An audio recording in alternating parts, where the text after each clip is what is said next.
सो अस्सलाम वालेकुम everybody and welcome back to my channel. हमने पिछले वीडियो में जो है excretory products and their elimination ख़त्म किया था। टोटली हमने ह्यूमन फिजियोलॉजी में पहले 4 चैप्टर्स ख़त्म किए, ठीक है। Now the 5th chapter is locomotion and movement, and in this chapter it will be completed in these 5 headings, that's introduction and type of movements, muscle, structure of muscle, mechanism of muscle contraction, skeletal system, joints and disorders of muscular and skeletal system. So in this video we will be dealing with the introductory part and type of movements. जैसा कि हमने हर chapter में देखा that the introductory part there is some knowledge given as it is which has to be remembered, ठीक है। तो ये आपको ऐसे याद रखनी है और यहीं से क्वेश्चन पूछा जा सकता है। बाकी इसमें कोई कंसेप्चुअल पार्ट नहीं होता इस इंट्रोडक्शन में, इसमें आपको थोड़ा थॉरो नॉलेज दी गई होती है जो आपको याद रखनी है, ठीक है। So let us start. देखो, सबसे पहला पॉइंट जो इंट्रोडक्शन में है जो आपको याद रखना है, दैट इज़ जो यूनिसेलुलर ऑर्गेनिजम्स होते हैं दी लाइक अमीबा हम लेते हैं, amoeba is a unicellular organism, और इसमें जो साइटोप्लाज्म होता है there is streaming of the cytoplasm, ठीक है।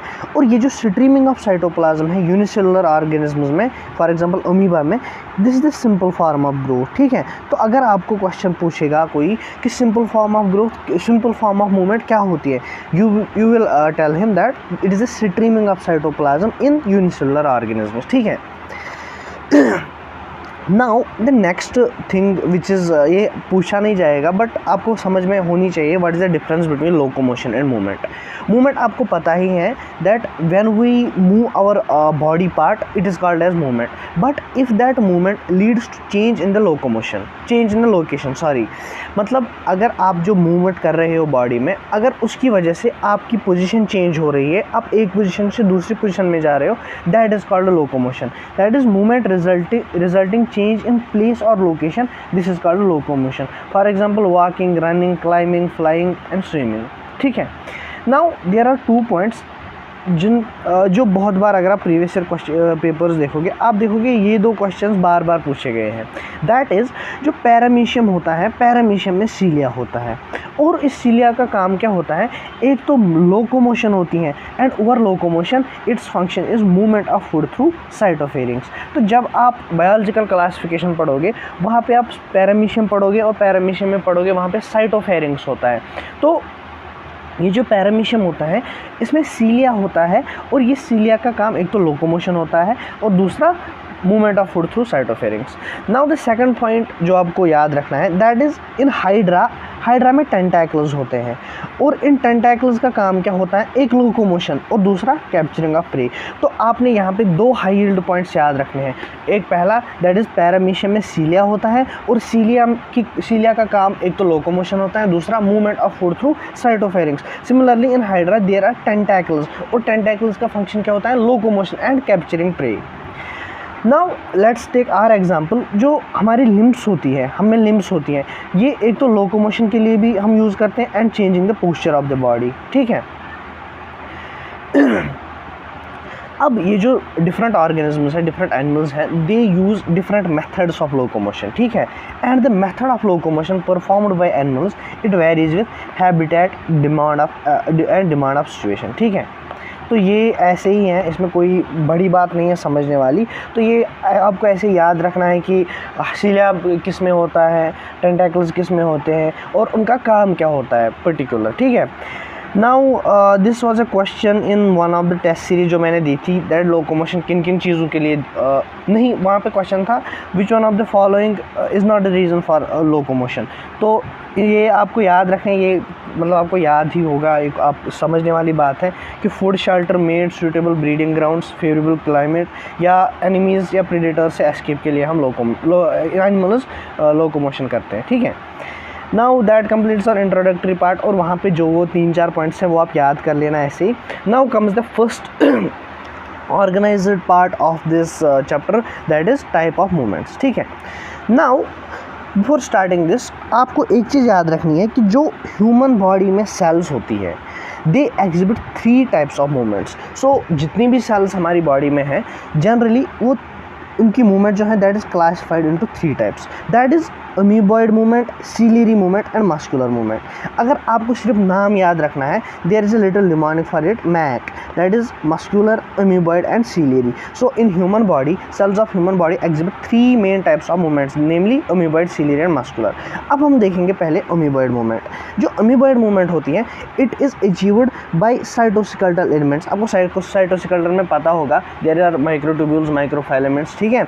तो साइटोस्केलेटल एलिमेंट्स के थ्रू ये अमीबॉइड मूवमेंट अचीव की जाती है and it is effected by pseudopodia formation by protoplasm streaming like amoeba. तो आप एक चीज़ याद रख सकते हो, हमने इससे पहले भी पॉइंट पढ़ा था, दैट स्ट्रीमिंग ऑफ साइटोप्लाज्म या protoplasm that is simple form of growth in unicellular organisms. तो आप ये चीज़ बोल सकते हो that amoeboid movement is a simple form of movement. But याद रखने की बात क्या है कि इसमें साइटोस्केलेटल एंड जो है वो इन्वॉल्व होता है एंड सीडोपोडिया फॉर्मेशन इसको इफेक्ट करता है। और ह्यूमन बॉडी में जो सेल्स अमीबॉइड मूवमेंट एग्जिबिट करती हैं वो सबसे इंपॉर्टेंट है। एग्जांपल इनकी, they include macrophages and leucocytes, ठीक है।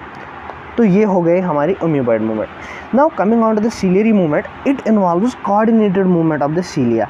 फॉर एग्जांपल देखो, ये आउटसाइड है, ठीक है, ये ट्रेकिया है और ये लंग्स है, ठीक है। अब ट्रेकिया की जो इनर सरफेस है, there is presence of cilia. अब अगर आउटसाइड एनवायरनमेंट से हमें डस्ट पार्टिकल ट्रैकिया तक आ गया, इस ट्रैकिया में, ये मैं बना देता हूँ यहाँ ट्रैकिया, इस ट्रैकिया में ये जो सीलिया है, इस डस्ट पार्टिकल को बाहर निकालने के लिए they have to move in a coordinated way, that is हर एक सीलिया को ब्रशिंग आउटसाइड की तरफ करनी पड़ेगी। So that is why it is called that it involves coordinated movement of सीलिया।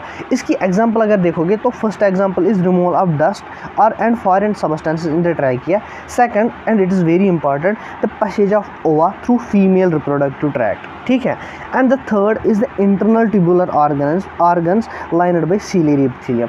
तो सीलियरी मूवमेंट बहुत सिंपल मूवमेंट है और बहुत आसान है, मतलब याद रखने के लिए। अमीबॉइड मूवमेंट में आपको थोड़ा याद रखना पड़ा, साइटोस्केलेटल इन्वॉल्वमेंट, कुछ सीडोपोडिया, बट यहाँ पे सीलियरी मूवमेंट आपको आराम से समझ आ गया होगा, ठीक है।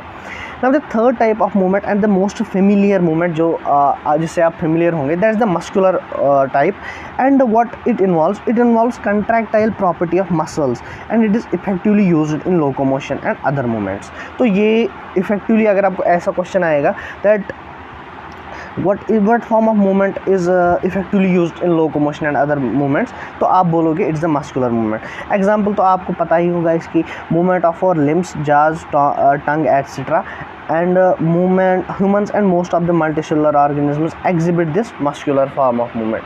So this completes our discussion, but here is a point to be remembered that locomotion requires perfect coordinated activity of muscular, skeletal and neural systems.